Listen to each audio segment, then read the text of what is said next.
Good morning and welcome to this discussion. Доброго ранку. Ми зараз будемо з вами обговорювати звіт Freedom House про нації, які перебувають в перехідному періоді. Reports about Ukraine since its earliest days of independence. And in the past few years, we have engaged with civil society and media here on their reform initiatives. Freedom House is opening an office in Kyiv so that we can step up this engagement with civil society and media and also carry on dialogue with authorities. And with events like this, and we also have an op-ed in today's Ukrainska Pravda to advance discussion of reforms. This is obviously a critical time for Ukraine. Great challenges, but also a very ambitious and broad reform agenda. And Freedom House looks forward to contributing its expertise. I will shortly turn over to Dr. Oleksandr Sushko to moderate the discussion.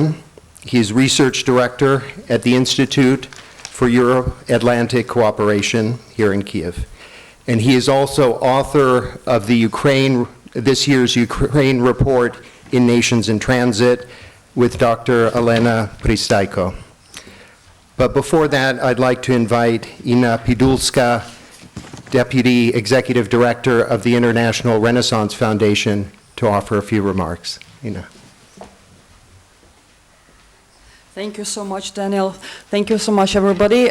Шановні колеги, Dear colleagues, це велика for us at Renaissance Foundation, we are really happy to have Freedom House office in Ukraine.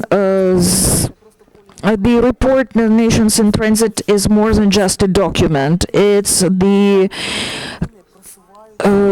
in fact, close following the country's, nation's progress towards what we call open, transparent civil society with the rule of law, with rule of human rights, without corruption, and the Freedom House reports are not nice. They are not supposed to be nice. They identify what is called, what is mildly called room for improvement. Unfortunately, in Ukraine, we have too much room for improvement. And it is very important to have the document and instrument which can identify all the bottlenecks of the Ukrainian development, national development, and when the parliament makes their agenda, the documents produced by Freedom House, by Ukrainian experts, I do appreciate their activities. What they have done, their contribution is extremely important. They map the changes which needs to be undertaken. If not undertaken next year, we will hear that Ukraine is a failed state. Hopefully, Ukraine will soon move to the category of the free countries, and I'm looking forward to the speeches. Thank you, Inna, and thank you for coming, for your interest, and for your introduction. I am Oleksandr Sushko, and I have been working with Nation in Transit project long. I think it since 2004. Since that time, I am contributing, I'm working, cooperating with this project, and since that time, I follow the democratic change in Ukraine, and I also follow the changes of the project, how it develops, how it expands, how it improves its methodology, and it is very serious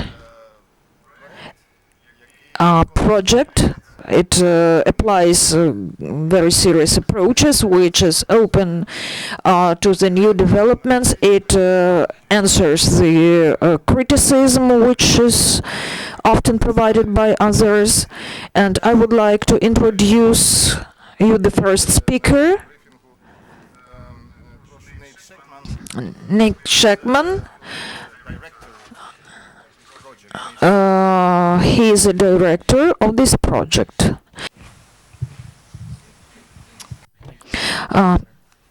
It's my pleasure to speak with you today.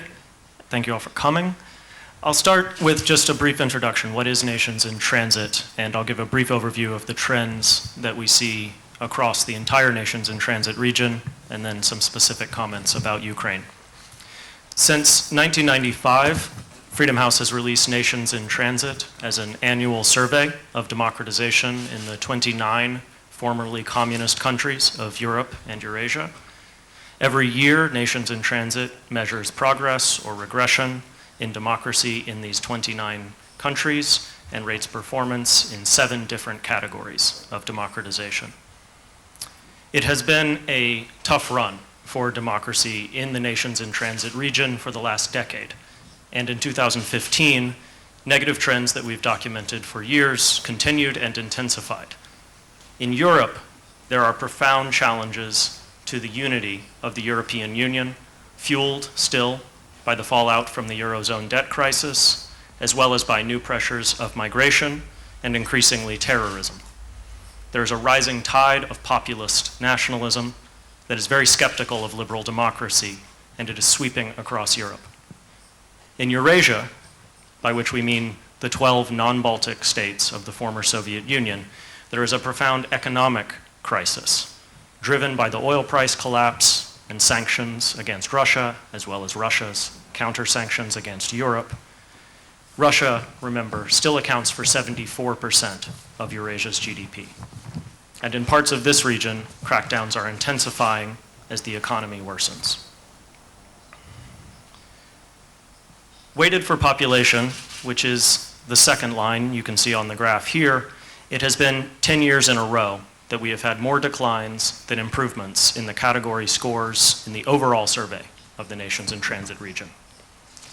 The biggest driver in that decline has been the drop in Russia's score in the last 12 years, particularly since Vladimir Putin returned to the presidency in 2011. And this year, Russia's score declined yet again, due to the implementation of the Foreign Agents Law. Russia is not alone in Eurasia in poor performance on the survey. In 7 countries, including Russia in this sub-region, that is more than half of the countries in Eurasia, there are fully consolidated dictatorships, countries where individual men have ruled from anywhere from 10 to 27 years. These countries sit at the very bottom of the Nations in Transit scale on all categories. There is a kind of crisis of dictatorship in Eurasia. Ukraine has a different story. This chart shows how Ukraine compares in the Nations in Transit measures to the countries of the former Soviet Union, excluding the Baltics, and you can see that it strongly outperforms its neighbors on almost every count. And for the journalists in the audience, please note we have this chart available in Ukrainian, if you would like a copy. Since the 2014 revolution, we've noted slow but significant progress in improving democratic governance in Ukraine. In 2014, in the country reports prepared by my colleagues, there were improvements in 4 out of 7 areas, even as the agenda was dominated by preventing economic collapse and resisting Russian aggression. In 2015, there were improvements in 2 categories, as the national democratic governance situation stabilized, and there were improvements in local democratic governance. However, we have not yet seen the Big Bang reforms that were expected after the revolution. This chart shows how Ukraine stacks up against EU member states that are covered by Nations in Transit, which includes 11 out of the 28 member states of the European Union, as well as against official and potential EU candidates. And you can see here in this chart that Ukraine has an enormous amount of work to do to reach the level of EU member states in almost all areas of democratic performance. This chart also illustrates a very important peculiarity, something very unique to Ukraine. which is that Ukraine has an extremely strong civil society and a relatively strong media, comparable on these indicators even to some of the countries in Central Europe and in the Baltics. But at the same time, Ukraine significantly underperforms, even against the official and potential EU candidates in other areas, notably the judiciary and corruption. As my colleague Daniel wrote today in Ukrainska Pravda, this is a kind of national schizophrenia, where you have a mobilized and capable civil society and media facing off against a system of corruption that is deeply entrenched. And this helps explain, we believe, some of Ukraine's instability. There's an enormous, perhaps even a growing gap between what the society demands, what civil society is capable of asking for, and what the system is capable of delivering. Again, as Daniel wrote, time is running short for Ukraine's leaders to change the system in this cycle after the previous revolution. We know from years of studying change in this region and around the world that democratic transformation is long, it is arduous, but it can happen under the right conditions. Some of these conditions are there for Ukraine: a mobilized and capable civil society, positive demonstration effects in neighboring countries, as well as strong international support. But the transformation must be transformative. There must be a change in the system of governance, not only in its leaders. Now I'll end with just a few other words about Europe, because we include it in Nations in Transit, and I know it has played a very important role in the past 2 years in Ukraine, both in terms of initial inspiration for what was, after all, called initially the Euromaidan, and now as a major supporter of reforms. And even our chart here refers to Ukraine's aspirations to join the EU. The obverse of the crisis of dictatorship in Eurasia that I mentioned is the crisis of democracy in the European part. What matters for Ukraine about this is that enlargement, as we have known it since 2004, is ending. It is not clear what state the EU will be in, even to take on those countries that already have official, open accession processes. And I'm not speaking here of Turkey, but of countries like Serbia, or Montenegro, or Albania, or even Macedonia. And why do I raise this unpleasant point? Because one of the dangers for those who advocate for reforms in Ukraine is that the path of transformation becomes narrowly tied to a vision of European accession that could turn into a mirage. And if the purpose of reforms, the raison d'etre of reforms, becomes solely in order to join Europe, what will reformers be able to say when Europe is not ready for Ukraine to join it? And so I end by saying simply that in order for the reforms in Ukraine to truly succeed, they must be for the sake of Ukraine and for the sake of Ukrainians. And that's when the transformation, we believe, will truly come. Thank you. Thank you. Thank you for this very important international perspective and comparative perspective, because sometimes it is lacking the information in Ukraine. How does Ukraine really look like when it compared to the others? І тут, переходячи So moving to Ukrainian part of this survey, I would like to mention that this project's very important component is the cooperation of Ukrainian and international experts. They have their own perception of what's going on in Ukraine, and it has always been that when we were preparing this review, we have had the discussion, and thus such discussion allows us the outside view and to get the outside assessment of what's going on. And outsiders often see the things which we take for granted, and the same story with us. Our Ukrainian expertise complements the approaches and understanding of European of the international experts. So that is why this project has a special value because of the diversity of the cooperation when people, when the experts work together on the reviewing, on the hard data, and that is why the the summarizing project is not the result of the individual effort, but rather the collective effort.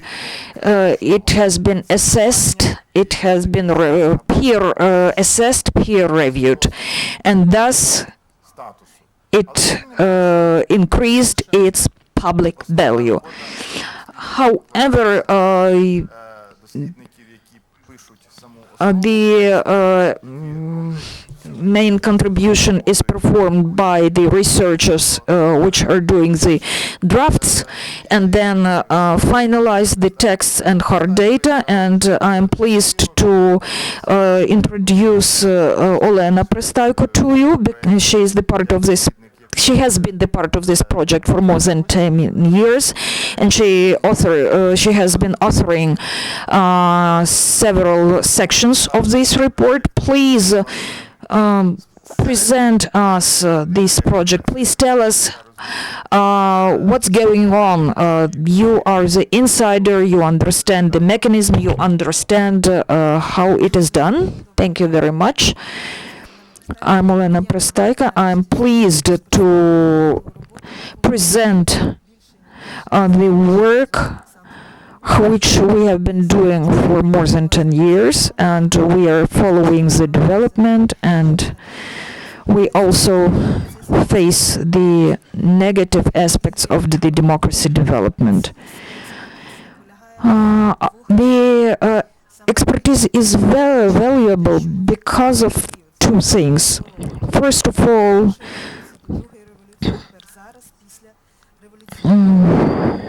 since 2009, since the first revolution, from first revolution to the second revolution, we are following Ukraine's development and we measure its development against the set of stable criteria, and thus we can understand the drivers. We can understand why the civil society is the main driver and why the corruption as the systematic drawback, why we do nothing, in fact, unfortunately, and there is no substantial development is tracked against corruption. And the methodology is designed in a way that all the 29 countries are measured against the same set of criteria, and thus we can compare the development of the countries, and we can assess the progress, and we can compare the countries against each other. And it is a very interesting project, both academically and practically. And all those who follow the processes, those national transit instruments, for those who follow that, national transit instruments are of extreme interest and importance.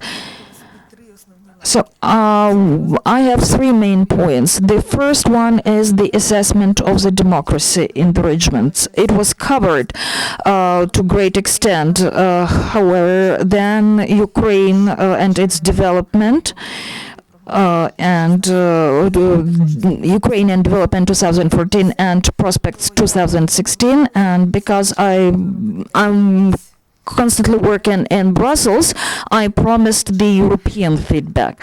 So thus I would like to integrate those three elements. As Ned mentioned, the last that during the last decade we are witnessing the decay of democracy, both of the European countries who has been the leaders of the democracy, not to mention the Eurasia, and this Eurasia region is led by Russia, and the Russia is the leader of degradation. Once again, when I was getting ready, I looked through the text, and Ukraine is a country of meddling through basket, the country which is surviving against the degrading process in the region. And regardless of that, we have our internal reserves allowing us to move on. And a very interesting point, probably it can be of interest for the other publication, is the deep analysis. Here is the mapping of how we measure against other candidates to the EU. We are more or less congruent on two criteria, civil society and media, and the other, and some. And also the election process. Two other categories, corruption and judicial system, we not only not showing the programs, but we are degrading from to semi-consolidated totalitarianism. And as you know, Ukraine has been in this transit for. Some people think that this interim position is considered to be positive by some, but we believe that it's a risk basket. We can both develop and risk the authoritative ways. And then we have countries of the consolidated democracy. And it is not strange that they are the EU members. So that's, as we're talking about this corruption and judicial system criteria, we has always been the part of the authoritative countries basket. Regardless of all the revolution, regardless of all the change, we has been the part of that dictator's basket. On the other hand, we have the election process, we have civil society and media, and we are doing better against many other applicants to the EU. And such a contrast is unhealthy for the society. And I agree with Nate that, on one hand, it shows the positive trend. So we are having the drivers outside the system. However, the negative trend is that this civil society development doesn't influence, doesn't ruin this existing system. And it has been a priority, it has been a discussion. How to do that, make civil society flood the system, or we should somehow infiltrate the system and break this system from inside. And it's a question of approach. Probably you remember the security forum, and you remember which Lydia Shevtsova said. Ukraine is now surviving the phase of access out of post-total societies, and it's new compared to the other countries, because many other countries didn't have the experience of these post-communist, post-dictator and total countries. And we are now living through that, and we need different patterns. However, we can use the other countries' experience. And as to the research, it's very important. We need to involve as many experts as possible, and I'm really happy that we are starting the Freedom House office in Ukraine. It will do a lot of good, and I hope that this office will become the place of growth, the drivers of growth, and people who are interested in the growth and the development will get the place where they can gather together. And what is more, they will get the instruments which facilitate the further development. And I see that as the main task of our expertise. And I will talk about European choice further. Thank you. And Oleksandra Matvichuk. She's an expert of the, a well-known expert, and she's a member of Euromaidan SOS. I would like her to share her opinion. I would like you to give your ideas as to human rights, the situation in Ukraine, the dynamics of the situation. We understand that on one hand, the revolution of dignity set the new thresholds, the new level, put the protection of the human rights to the new level. And the conflicts and the situation in Crimea and in Donbass, the urgent need to defend the sovereignty of the country and its independence shape the overall situation when the human rights protection cannot be protected 100%, and that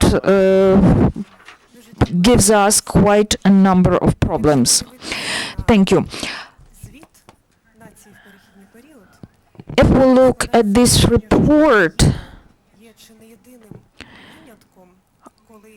someone can have an impression that the Ukraine is probably the only country with a positive trend in its attempt to develop the democratic institution regardless of the overall trends, European trends.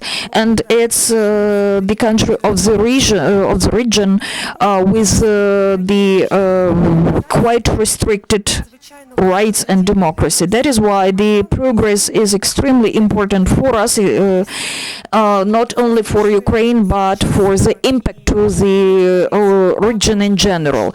That is why we are maybe too critical when we're discussing the challenges we are facing and our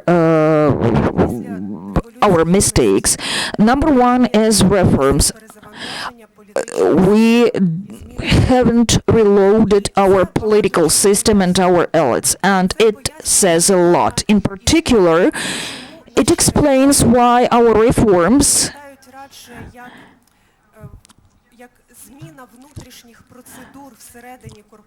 looks like internal corporation, internal change of the internal rules rather than crucial changes of what's going on. So the currently the elites seems to balance rather than implement the reforms, and they're striving to keep the control under the situation of unstable election cycles.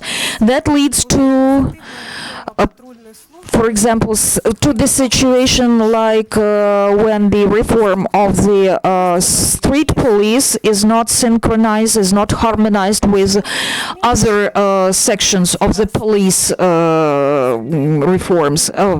To better understand the situation, it looks like that. The new nice policeman is detaining you, and you are going to the persistent, where the old style policeman, or we call it meant, meets you and you follow the obsolete procedures.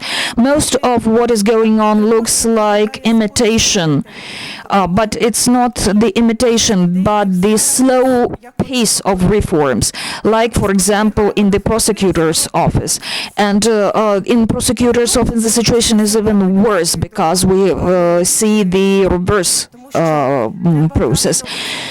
We would like to correctly assess the risks. Olena paid your attention to the possible coming back of the previous regime, and they would be just happy to exercise all their powers, all their leverages, which current power tries to keep to themselves. And we all should also exercise all the benefits of the transparent model, governance model. It facilitates both governmental and personal development, and thus it makes for all the losses which may be suffered due to the changes. The second challenge is war. Ukrainian power under pressure often has to limit the human rights. However, those actions are not always justified. The aim is correct. However, the tools and ways to do that is absolutely wrong. And this Russian aggression makes the limitations of the human rights legal. And thus we have the very contradictory situation. The society on one hand is ready to share, to give the values to the power, and these values are very important. The people were dying for those values, the freedom of speech, the freedom from the discrimination, and they're ready to share that values with the power. And it is critical to remember that we protect not only our territory, but first of all, we protect our values, especially the model of the relationship of a citizen and the government, the state. And this situation should shape our further development. If we win a war by turning into Russia, has no sense for us. And if we're discussing the things in those terms, we shouldn't practice or exercise the bans or limitations. We should act differently.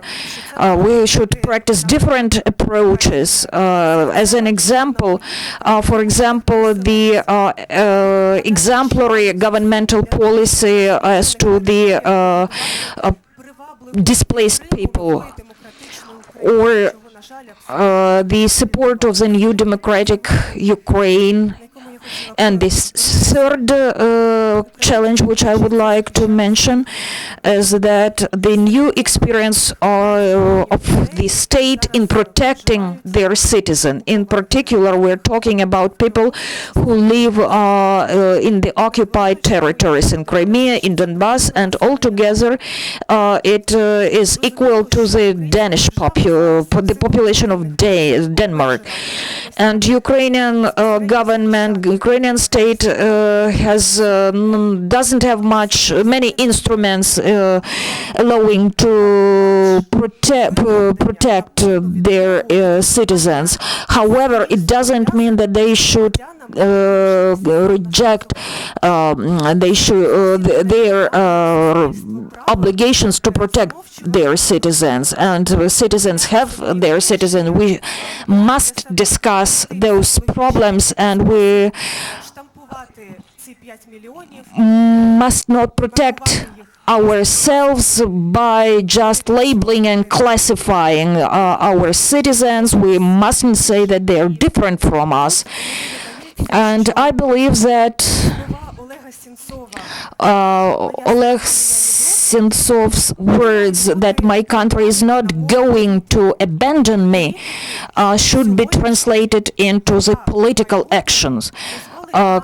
Today's political actions enabling us to reintegrate the occupied territories, because I believe that sooner or later those territories will be reunited with Ukraine, and the state, Ukraine should show those people that we are fighting for them. And I also would like to mention about the impact of the civil society, or what we call Euromaidan energy, and that energy makes me believe makes me an optimist regardless of all the problems and difficulties. Thank you very much. It was very professional. I would like to invite the participants of the discussion to join the discussion, to ask questions. Please introduce yourself. Please ask questions to any of the speakers or even to the moderator. Oleksandr Savitsky, Deutsche Welle. Please, the question to anybody.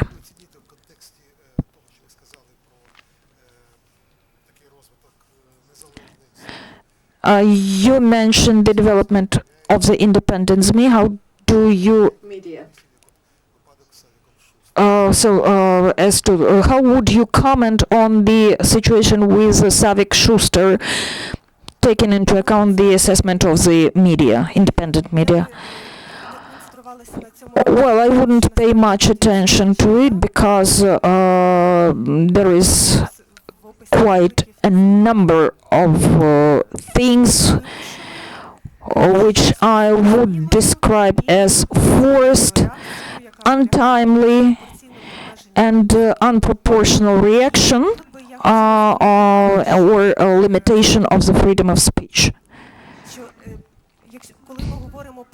When we're talking about the protection against Russian propaganda, the civil discussion of the ban of the Russian movies or Russian media or the blacklists and all that, I'm worried about banning these things not because of their content, but the origin. I don't believe in this approach. I think it is dangerous. It is dangerous even if we think about it pragmatically. If the part of the population will feel that their rights are violated, they will react sooner or later. Thank you.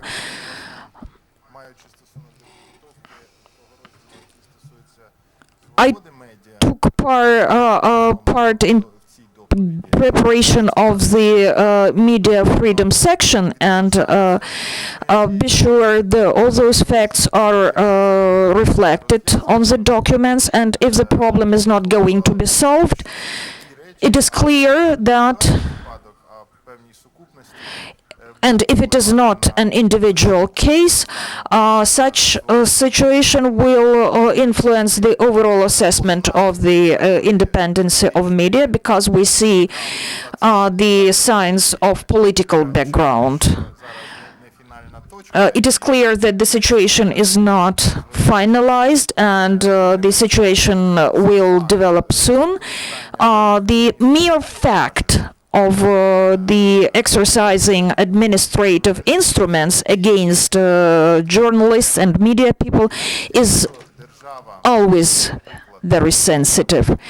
If the state explains its actions against journalists by journalist violations, in particular violation of some legislative norms, in most cases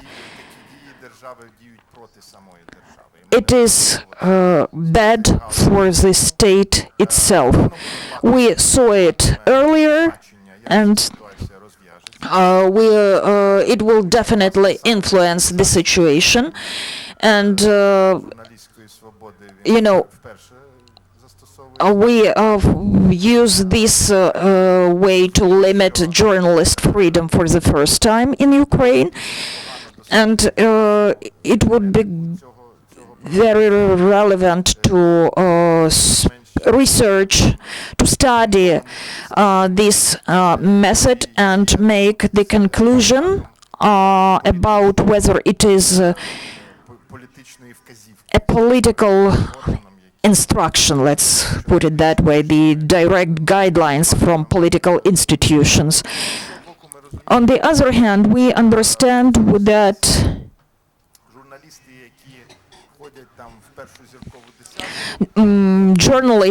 top journalists, they are much more protected, and they can influence public opinion and the society and have much better, they can protect themselves much better. And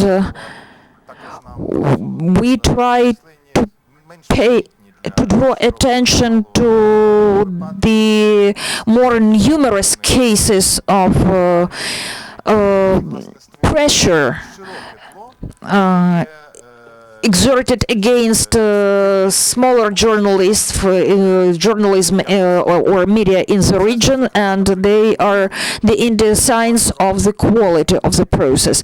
And last year, the good example, the beating or physical attacks against journalists were the sign of the situation, and we mentioned that.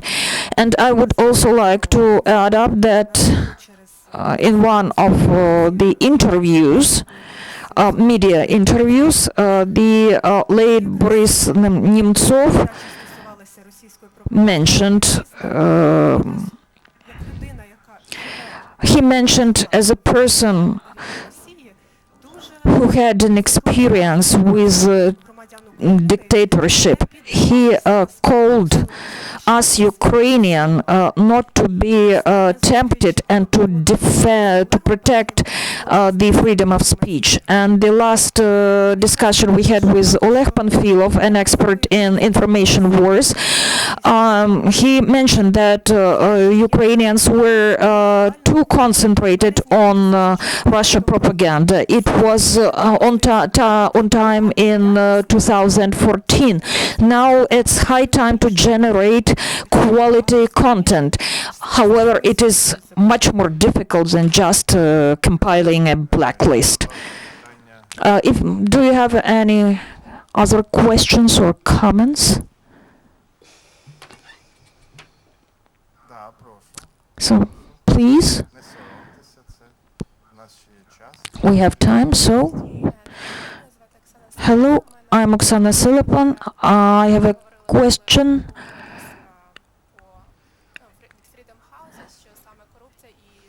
As to the Freedom House analysis, corruption analysis, you mentioned that judicial system and corruption prevents Ukrainian development. It's like cancer for Ukraine. So, can you tell us what needs to be done and when we can witness the positive changes in corruption and Ukrainian judicial system? I have some ideas, but I would like Olena to answer the first. She was the author of this section. So, my personal experience as the author tells me that every second year we have the same situation. And we write the same story. This year Ukraine tried to put institutional framework in against corruption in place, and it was very different. It was a committee under president, it was an independent committee, and all that. And then the next word is however. However, those framework didn't influence the level of corruption. Next year, we have the same phrase. The judicial system is even more complicated because our judicial system is very closed. And this close character, clannish character, results in judges protecting each other, covering each other, and we didn't even scratch the surface. As to what we do, what are our instruments? Of course, we need to practice complexity of actions. First of all, punishment for corruption. However, we do not do enough to claim against the corruption. We do not teach the new generation which is not corrupt. So my personal opinion is,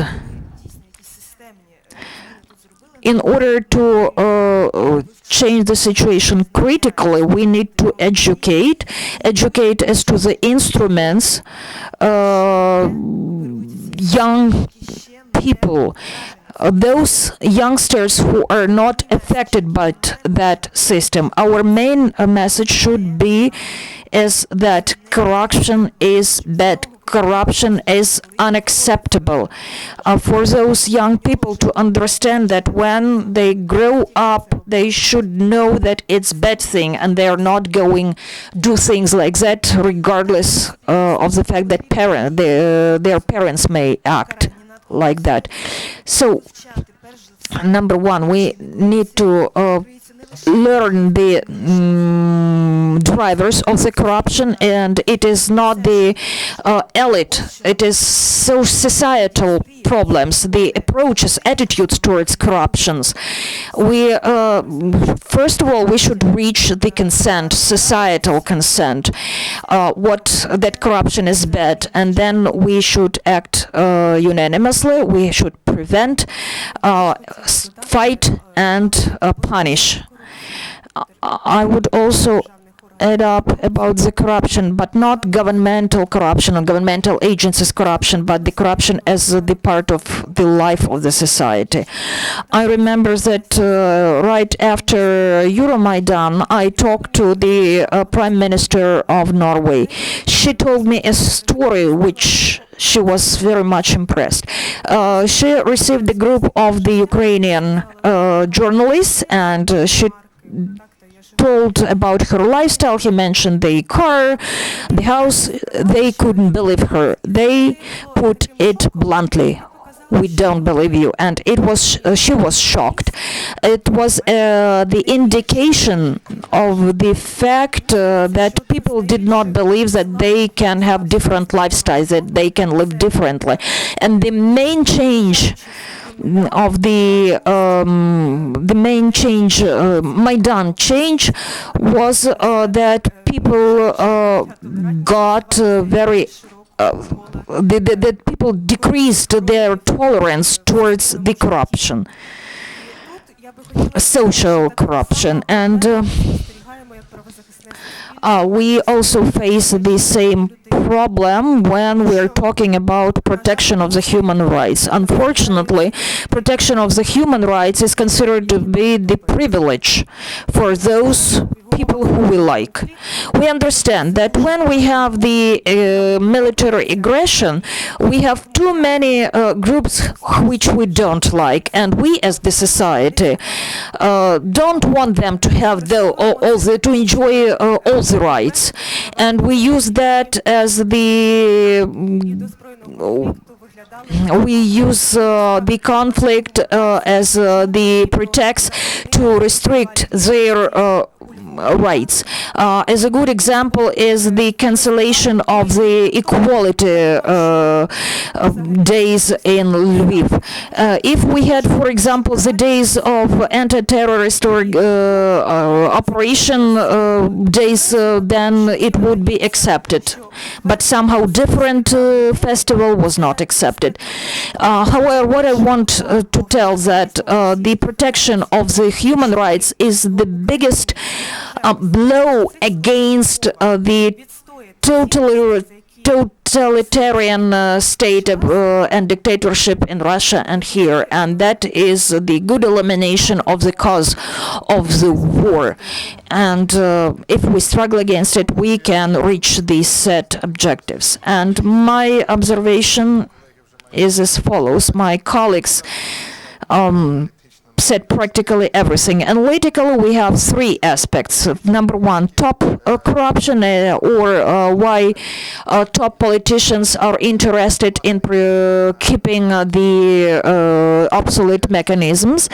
And then secondly, the resistance of the systems. For example, people who work for corrupted agencies, for corrupt business, corrupt prosecutor's office and other enforcement agencies are interested in the corruption, and they are fight against the change. And whatever may be thought, it is the system resistance. And number three is zero tolerance. We are very critical towards our leadership. However, the society did not master the concept, anti-corruption concept. How we can deal with that? Number one, top governance. I think that it's because our top politicians are somewhat in between the old period and new age, even if though they want to change the country, they don't believe that independent justice, independent prosecutor's office is important. Such politicians believe that if they will lose the control over the prosecutors or the enforcement agencies or courts, that will result in the situation when either his competitor or enemy would gain this control. So it's the question of some of Kolomoisky's control over the enforcement agencies or Akhmetov, and it's the result, the consequence of no experience, zero experience of with independent enforcement agencies, and then we need the next generation probably. It is challenge to persuade our top politicians that independence is possible, and we have the experience of other countries which transferred from the manipulated to more or less independent enforcement agencies, but it took decades. And we see how prosecutor office resist, and it's the indication of our number two, the system resistance. The prosecutors system are using all the everything they can attend. They are risking a lot in their fight against the change. They are desperate because they understand that their world collapse. You mentioned this street patrol as the new agency. Regardless of all its problems, the problem of the bribes in the streets is solved. and all the other elements of the enforcement system understand that they are risking their usual ways, their well-being, and they are doing their best to show the society that we cannot follow the new path. They are trying to explain that the society won't be able to recruit and teach the new judges. They are even doing some pilot projects imitating the new non-corrupt system. They agree to having new people in their system, and then force those people out. And we are now witnessing the struggle of the system, the fight of the system, the system's resistance. And I see some positive signs that of their fight, and usually the system fights against real dangers, not imaginary. And now they've understood that the situation is changing for them. For example, the system providing the transparency of ownership rights, the transparency of the control. These e-declarations doesn't mean the direct punishment. However, they develop the transparency situation, putting their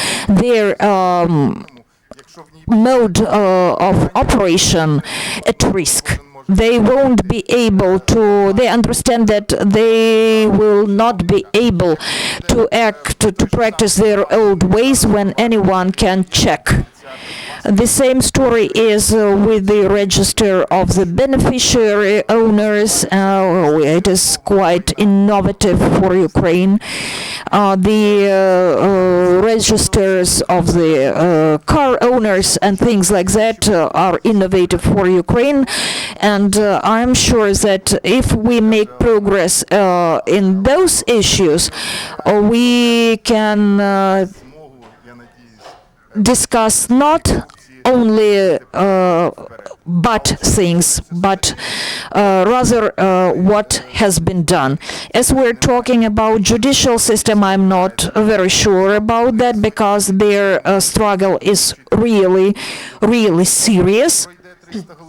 I'm not sure that the constitutional change on judicial system will be adopted. It requires qualified majority, and that will slow down or even and it's a serious impediment towards the dismissal of the judges and hiring the new one. I would like to add up about the corruption and anti-corruption instruments. We should understand that corruption is not leadership or governmental state's business. It's my business. I should do that. If we participate in the corruption, if we do corrupt actions, we are the part of the corruption. And we should rather keep track than participate, and it is especially important for us, people who process information. And it should be more than just recording, but it's the instrument. And when we make the corruption territory, so to say, shrink, we'll see the situation. We have less corrupted citizens than uncorrupt citizens, and those who are corrupt, they are afraid. They're afraid of being deprived of their corrupt wealth.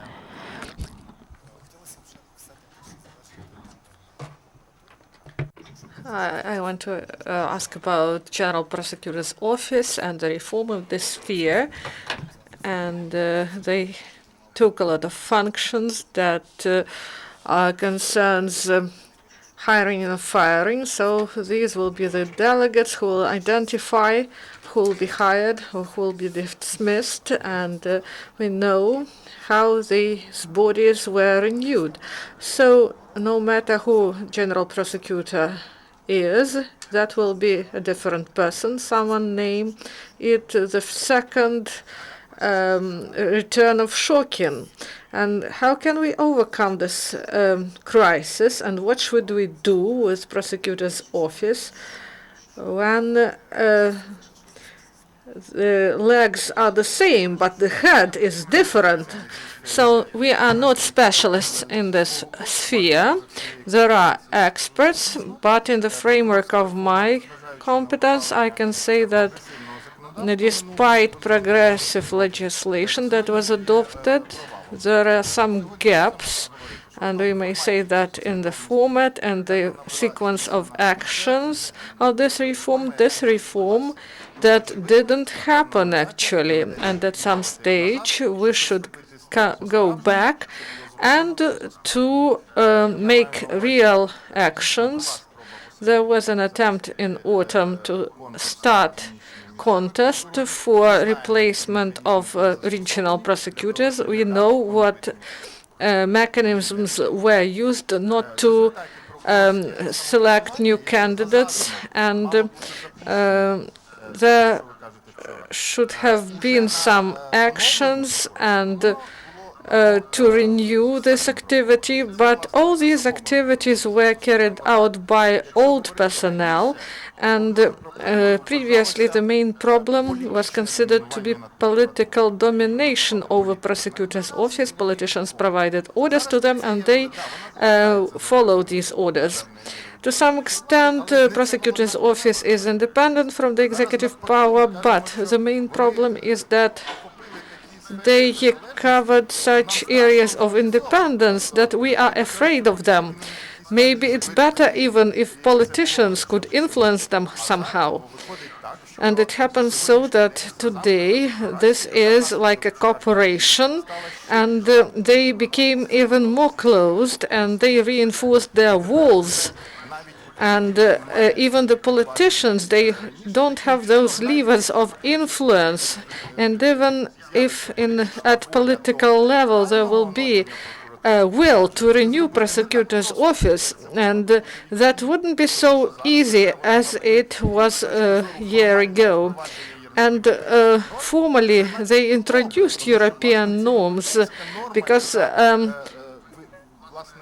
it counteracts political pressure, self-governance of prosecutors, of judges, and in democratic systems this is a progressive instrument, but the system is not reformed, courts are not reformed, and this creates monsters, and we should start our work anew.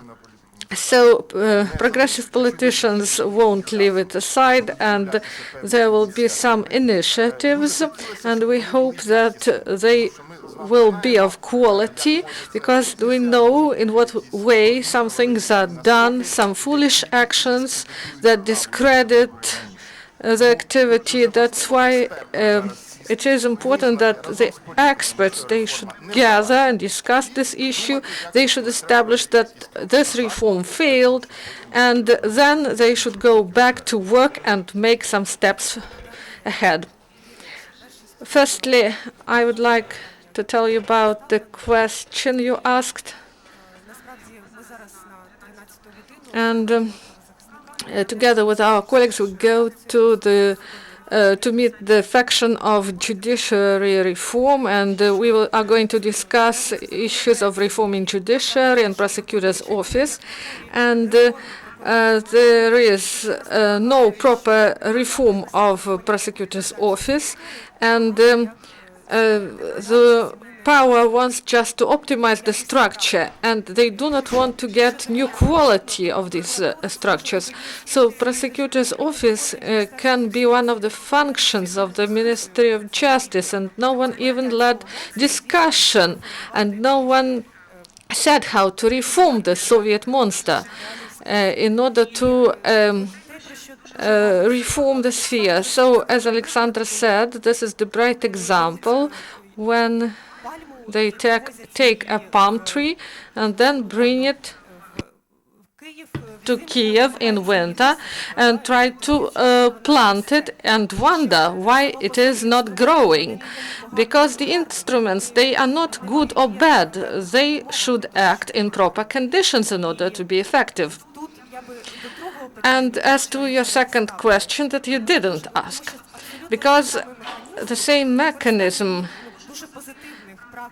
the use of positive practice of self-governance, you can look at National Association of Lawyers in 2013 when I wrote the report on political prosecutions. There were some data on how the lawyers are prosecuted by those who have different opinion from the top officials in the sphere. So they try to pressure those independent lawyers. And also today at 1 p.m. we are going to discuss with politicians. We will ask them about these lawyers, these independent lawyers, and we are going to discuss the judiciary reform and additional authority to High Council of Justice, but this High Council of Justice will be formed in 2014. Their members will be selected anew. So this is a wrong approach to the reform, and I don't have illusions as to the current power. And the ambitions are high and the actions are low, but we should synchronize our effort and to make some maybe international pressure in order to drive, to make introduce some drivers for further reforms. Do you have some other questions? Please ask.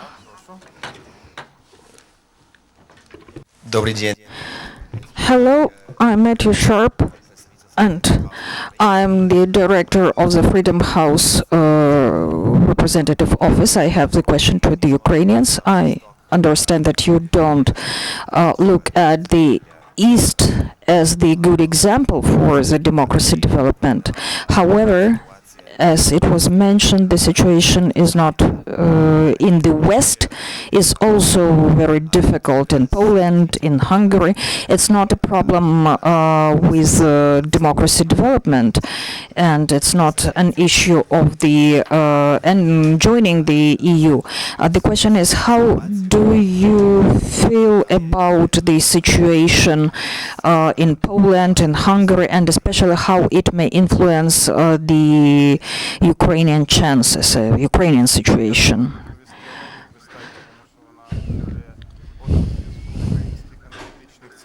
So Olena will answer this question as she coordinates the analytical centers of in Brussels of Ukraine because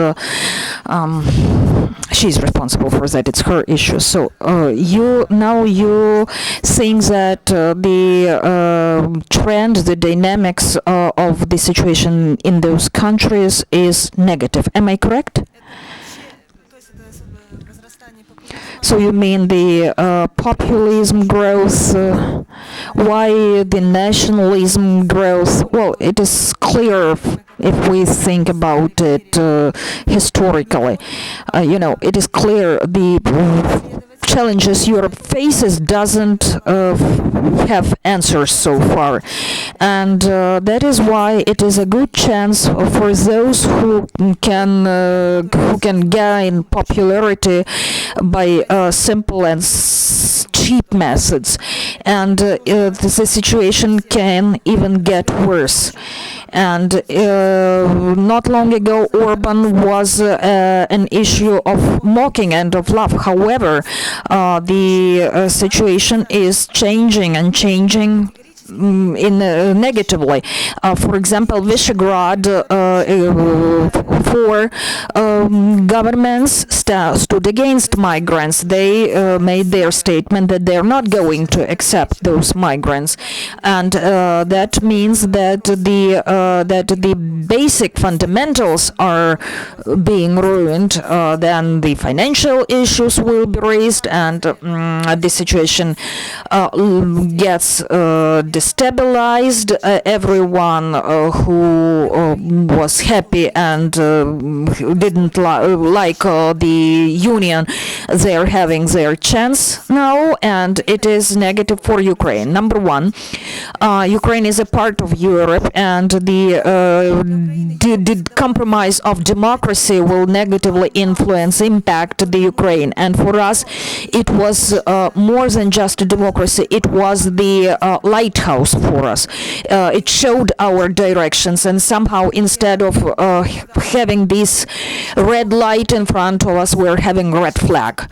And it is a bad, it's impediment and discouragement on the way to democracy. And number two, it strengthens the so-called favorite neighbor in the east. And although it gives our neighbor the short-term advantages only, they are happy because they're always playing short-term. They're not very long-term. They don't think in the long-term. But it is, to sum that up, it's a negative trend. It's negative trend for Europe. Ukraine, as the country which has its drive, Ukraine with its drive is a good partner for Europe. And thank you very much. It's the message we are trying to convey. You view Ukraine as the source of problem, but think of Ukraine differently. It's not a problem. It often is a solution of the problem. And I would like to add as a joke, but the joke are too realistic. During the conferences on human rights protections in post-Soviet countries like Kyrgyzstan or Tajikistan, our colleagues start discussing, they're joking that the time come that our colleagues from Eastern democracies who are teaching us now will ask us how to survive under the situation when the government, when the state is exerting pressure on us, and how to deal with such a situation. We don't want to see anything like that in Europe. And it's more than just a report. We are talking about sustainable democracy, and they are having their own signs of negative trends. The France situation is a good example, and everything requires special attention. And as I proudly say to Europeans, we are even more Europeans than you are, because the values which you take for granted, we are fighting for them, and we every day confirm that those values are important for us. We do it with our blood. And some small comment.